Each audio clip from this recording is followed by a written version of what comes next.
Hello everyone, my name is José Luis Vázquez Martínez.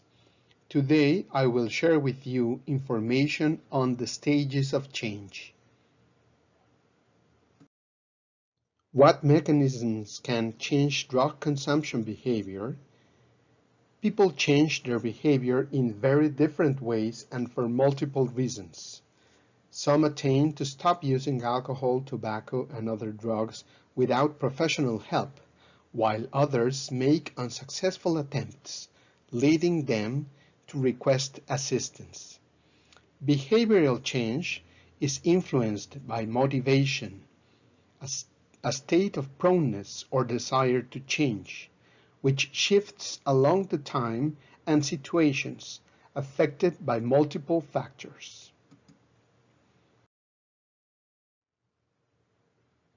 As a dynamic component, motivation is determinant to alter unhealthy behaviors, seek and comply with treatment, and achieve long-term goals.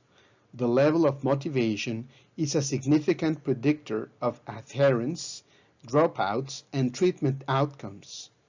Service providers can increase people's motivation by using the appropriate interventions.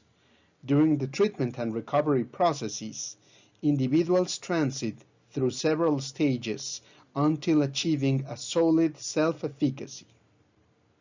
Self-efficacy refers to the own confidence in the ability to perform a specific task and achieve it when facing a demanding or risky situation. People with higher self-efficacy are much more likely to take control and make changes.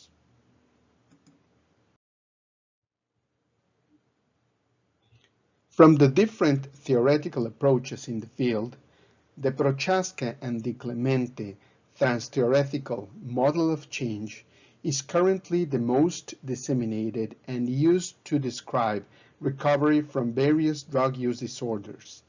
This model provides three categories of concepts: levels, stages, and processes of change. Levels of change indicate to what extent is necessary to strive to achieve either reduction or suspension of drug use. Stages of change are the different degrees of willingness to modify substance consumption behavior. And finally, processes of change are the tools used by each person to face problems and achieve behavioral modifications.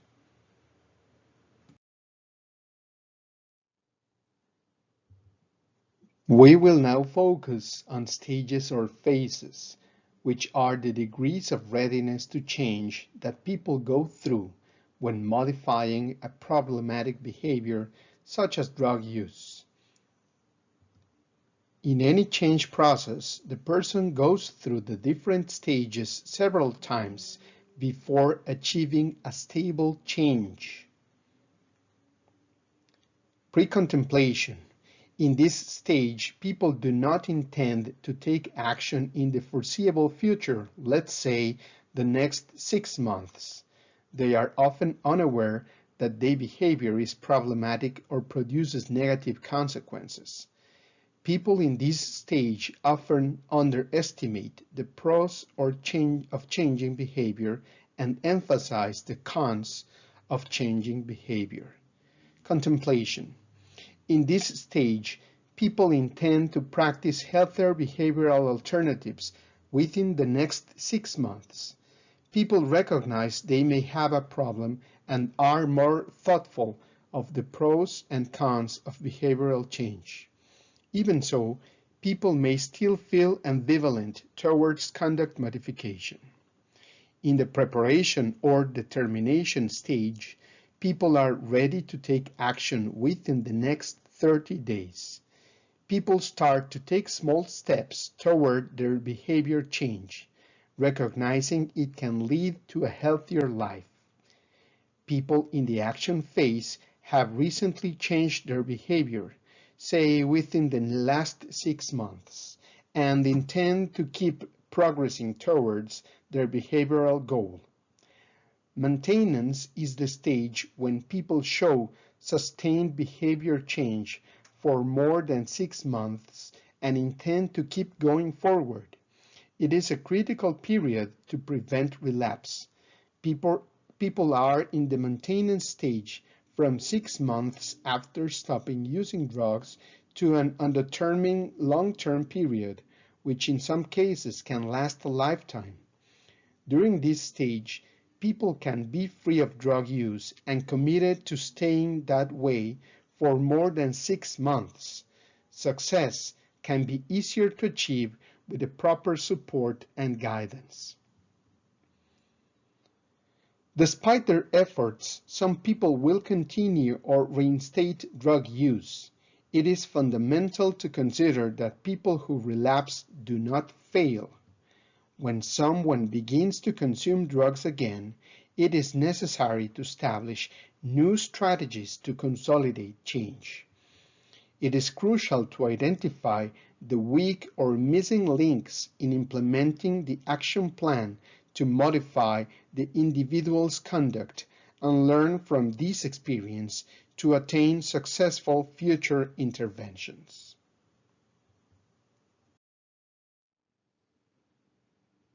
Processes of change are the ways people modify their feelings, behavior, cognition, and relations with others, and include cognitive and behavioral activities that help move forward towards change.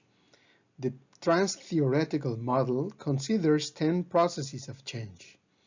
Consciousness raising focuses on increasing awareness about the healthy behavior alternative. Self-reevaluation is a process that helps people realize the healthy behavior alternative is part of who they want to be. Environmental reevaluation refers to the social reappraisal people go through to realize how their unhealthy behavior affects others. Dramatic relief refers to whether positive or negative emotional arousal regarding the healthy behavior alternative. Self-liberation is about the commitment to change behavior based on the belief that achieving the healthy behavior alternative is possible. Social liberation comprises the environmental opportunities that exist to show society is supportive of the healthy behavior alternative. Reinforcement management consists of rewarding healthy behavior and reducing the rewards that come from unhealthy behavior. Helping relationships refer to finding supportive relationships that encourage the desired change. Counterconditioning is about substituting unhealthy behaviors with the healthy behavior alternative. Stimulus control is the re-engineering of the environment to have reminders and cues that support and encourage healthy conduct and remove those that promote unhealthy behavior.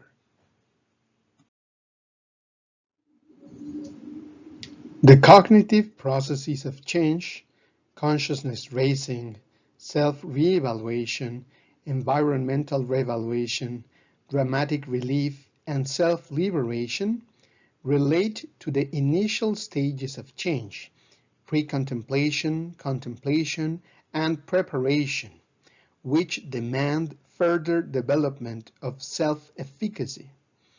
Behavioral processes of change, social liberation, reinforcement management, helping relationships, counter-conditioning, and stimulus control are related to action and maintenance stages.